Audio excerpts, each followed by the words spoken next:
जदयू विधान पार्षद नीरज कुमार ने केंद्रीय गृह मंत्री अमित शाह के बिहार दौरे को दौरान लगातार बयानबाजी करने को लेकर बड़ा आरोप लगाया है। साथ ही उन्होंने कहा है कि अमित शाह जी को बिहार के भूगोल की जानकारी नहीं है, लेकिन वो लगातार गलत बयानबाजी कर रहे हैं।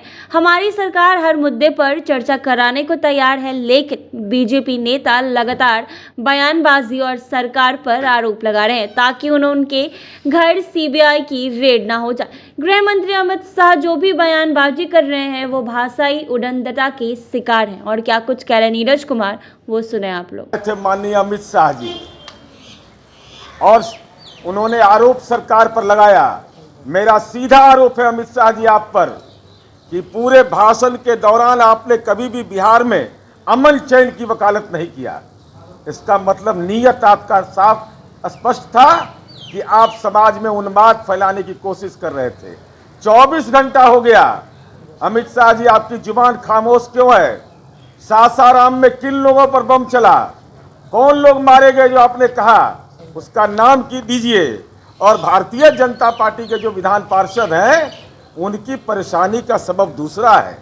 परेशानी यह है कि चरित्र पुस्तिका लिखेंगे अमित शाह जी, और नहीं तो इनकम टैक्स सीबीआई का रेड हो जाएगा इन लोग के यहाँ।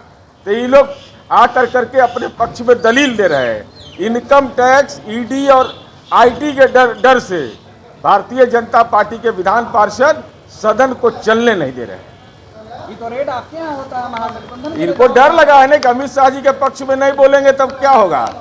अमित शाह जी के पक्ष में नहीं बोलेंगे।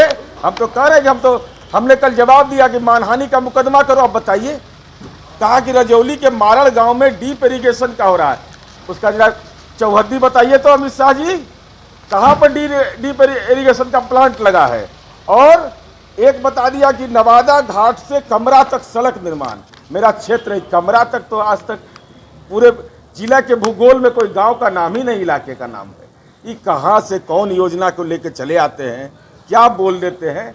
इसलिए हमको लगता है कि डरना नहीं चाहिए। बिहार है, माननीय नीतीश कुमार जी का राज है।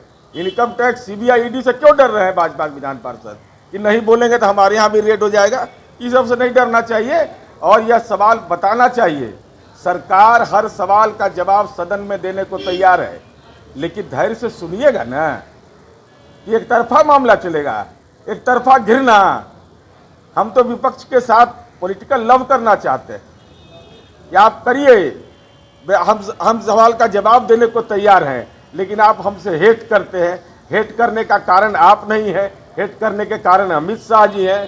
भय है कि आपको डर लग रहा है कि हम अगर इनसे राजनीति में मोहब्बत करने का प्रयास करेंगे तो हमारे घर पर भी इनकम टैक्स, ईडी और सीबीआई आ जाएगा। नालंदा में घटना घटी, कितनी बड़ी चूक मान? बिल्कुल नहीं, ये चुनौतीपूर्ण है और सरकार तमाम तथ्यों की जांच कर रही है। और महत्वपूर्ण विषय यह है कि अब स्थिति बिल्कुल नियंत्रण में है। कौन है साजिशकर्ता, इसका भी साक्ष्य के साथ खुलासा भी करेंगे। गृह मंत्री कह रहे हैं कि उल्टा टांग के सीधा कर देंगे। अब आदरणीय प्रधानमंत्री, हेट करने का कारण आप नहीं है, हेट करने के कारण अमित शाह जी हैं। भय है कि आपको डर लग रहा है कि हम अगर इनसे राजनीति में मोहब्बत करने का प्रयास करेंगे तो हमारे घर पर भी इनकम टैक्स, ईडी और सीबीआई आ जाएगा। नालंदा में घटना घटी, कितनी बड़ी चूक मान? बिल्कुल नहीं, ये चुनौतीपूर्ण है और सरकार तमाम तथ्यों की जांच कर रही है। और महत्वपूर्ण विषय यह है कि अब स्थिति बिल्कुल नियंत्रण में है। कौन है साजिशकर्ता, इसका भी साक्ष्य के साथ खुलासा भी करेंगे। गृह मंत्री कह रहे हैं कि उल्टा टांग के सीधा कर देंगे। अब आदरणीय प्रधानमंत्री जी के कैबिनेट के सदस्य हैं, माननीय अमित शाह जी हैं। अब किसको उल्टा लटकाइएगा? अरे ये जो भाषा, जिस भाषा का आप इस्तेमाल कर रहे हैं, ये तो उद्दंडता की भाषा है। तो उद्दंडता की भाषा, बिहार ये दिनकर की धरती है, नागार्जुन की धरती है। यहाँ साहित्य के क्षेत्र में बड़ा हस्ताक्षर हुआ है। आपकी राजनीति में उद्दंडता का जवाब तो 2015 में दे दिए।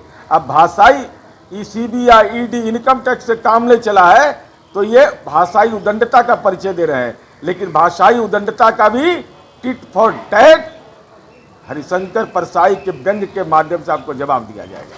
कब तक लव कीजिएगा बीजेपी से? बीजेपी से लव? बीजेपी वाले लव करने को परेशान रहता है। 23 महीना में लव करे लगे थे आदरणीय नरेंद्र मोदी जी। 23 महीना में हमारा डीएनए खराब बता रहे थे। और 23 महीना में लव होने लगा उनको। तब पॉलिटिकल लव का मतलब होता है पक्ष विपक्ष लोकतंत्र पर भरोसा करे। इन लोग को लोकतंत्र पर भरोसा ही नहीं है।